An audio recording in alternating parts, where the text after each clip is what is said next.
Augustin, bonjour. Bonjour Bernard, bonjour à tous. À la une ce matin, il y a un mot, le chaos. Le chaos à Beyrouth, un même titre pour l'Est républicain, le Midi Libre, Sud-Ouest et le Télégramme. Des explosions ravagent Beyrouth pour Ouest France, avec à chaque fois des photos impressionnantes, des nuages de fumée au-dessus du port de la capitale libanaise. Plus de 100 morts et 4000 blessés, sans doute à cause de l'explosion de milliers de tonnes de nitrate d'ammonium entreposées sans précaution. À la une de L'Orient le Jour, le principal quotidien francophone du Liban, l'Apocalypse. Le journal déplore un énième coup du sort pour le pays. Les témoignages sont dramatiques. Une vieille bâtisse vient de s'effondrer. Les pompiers étaient dedans. Elle s'est effondrée sur eux, lâche un militaire qui semble perdu. Un chauffeur de taxi, lui, compare la scène à une bombe atomique et une journaliste résume dans un billet le sentiment général. Dans toute une partie de la ville, il n'y a plus que des squelettes d'immeubles en béton ou en acier. Le reste a volé en éclats. En certains endroits, la structure en acier a fondu. Il n'y a plus rien. Il ne reste plus rien de la ville que ses habitants qui ont appris à survivre ou vivoter ou à être résilients. Des habitants résilients et solidaires qui accueillent ceux qui n'ont plus de maison, qui participent à l'évacuation des blessés ou qui sont allés donner leur sang dans les hôpitaux de la ville, des hôpitaux parfois fortement endommagés par les explosions. Le drame s'ajoute à un contexte déjà très difficile pour le pays, comme le rappelle le Parisien aujourd'hui en France. Le Liban connaît sa pire crise économique depuis des décennies, marquée par une dépréciation monétaire inédite, une hyperinflation, des licenciements massifs et des restrictions bancaires drastiques qui alimentent depuis plusieurs mois la grogne sociale. De quoi désespérer un jeune diplômé cité par le journal. Le Liban est maudit. L'acharnement du sort et la corruption de ses élites finiront par le détruire.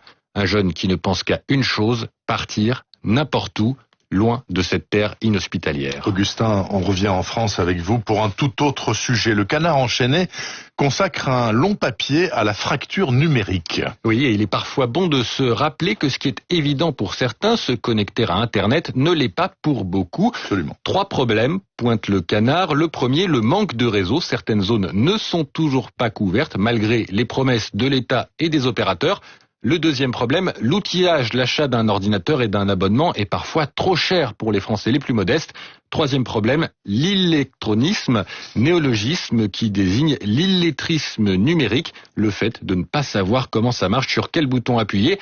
1 Français sur 6 n'utilise jamais Internet, 1 sur 3 manque des compétences de base pour s'en servir avec aisance, notamment chez les plus âgés, même si les jeunes sont aussi touchés, contrairement à ce qu'on pourrait penser.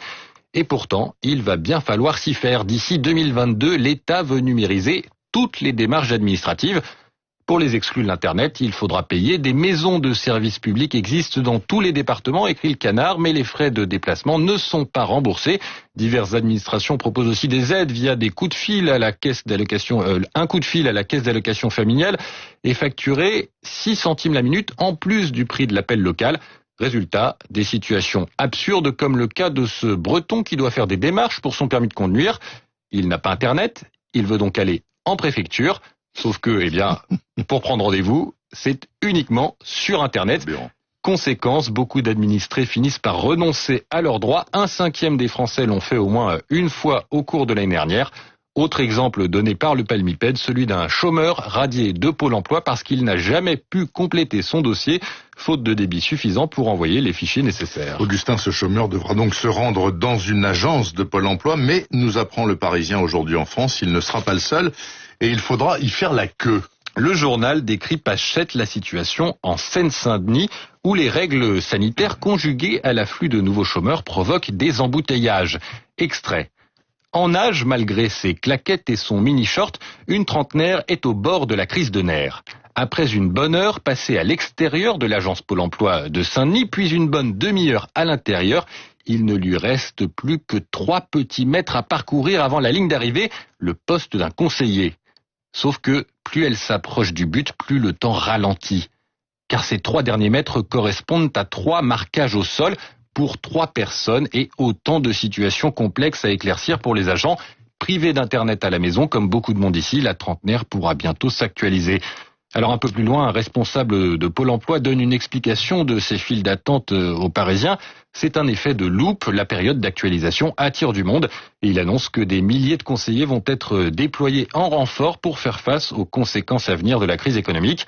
Mais peut-être que cela ne suffira pas. Libération consacre 2 pages au parcours du combattant des chômeurs pour être bien informé.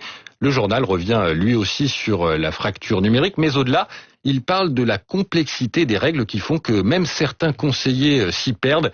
Et surtout, Libé a rencontré Yann Gaudin, ce conseiller de Pôle emploi breton, licencié début juillet parce qu'il avait aidé des intermittents à percevoir leurs droits, parce qu'il avait trop bien fait son travail. Il avait pris l'habitude de tenir informés des milliers de travailleurs du monde du spectacle par mail, bien au-delà des 215 demandeurs d'emploi de son portefeuille. Son objectif, leur permettre de toucher les indemnisations auxquelles ils pouvaient prétendre, mais qu'ils ne réclamaient pas, faute d'informations. Yann Gaudin va même jusqu'à accuser directement Pôle emploi. J'avais compris que ma direction était capable d'avoir des pratiques scélérates qui portaient préjudice aux usagers. Un syndicaliste abonde. J'ai pu constater à plusieurs reprises que des informations n'étaient pas données à dessein. Il n'y a pas de volonté de la part des conseillers de retenir l'information, mais Pôle emploi sait très bien qu'en ne prévenant pas les gens de certains droits, ça lui permet d'éviter de verser des indemnités. Pôle emploi conteste et reproche à Yann Gaudin d'avoir délaissé son portefeuille. Le duel entre le conseiller qui aidait les chômeurs et son ex-employeur va sans doute se poursuivre en justice. Du côté des usagers, le médiateur de Pôle emploi commence à sentir un début de timide évolution.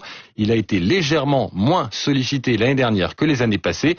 Ce sont peut-être, écrit-il dans son dernier rapport, les premiers effets de l'amélioration du traitement des réclamations dans les agences et de la percée de la culture de la réclamation dans l'institution. Merci beaucoup Augustin Lefebvre pour la revue de presse ce mercredi matin. Comme toute la semaine et au-delà d'ailleurs, Augustin, bonne journée et à demain sans faute. Il est 8h38 sur Radio Classique. Restez avec nous et avec les 2 esprits libres du jour.